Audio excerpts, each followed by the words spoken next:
Hello বন্ধুরা, আমি আবার একটা ভিডিও নিয়ে এসেছি তোমাদের সঙ্গে শেয়ার করতে। তো এটা একটা রান্নাঘরের কাজ, তো দেখে বুঝতে পারছো।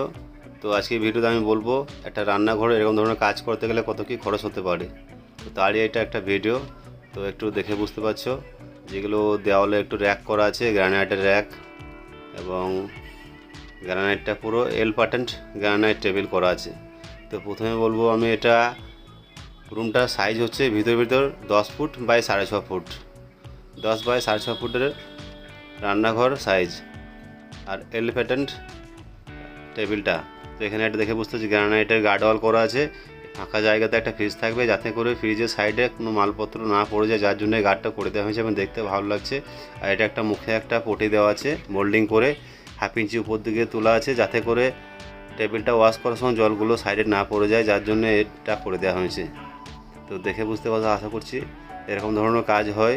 তো এটা একটা আইডিয়া দিচ্ছি তোমাদেরকে, অনেকে নতুন বাড়িঘর করছে, তো যাই হোক আইডিয়া পাবে অবশ্যই আমার ভিডিওতে। এবং দেওয়ালে দেওয়া হয়েছে একটা হাই গ্লোস 12-18 সাইজের tiles, high glossy tiles. 20-17 sink, এরকম একটা রান্নাঘরে 20-17 সিঙ্ক যথেষ্ট।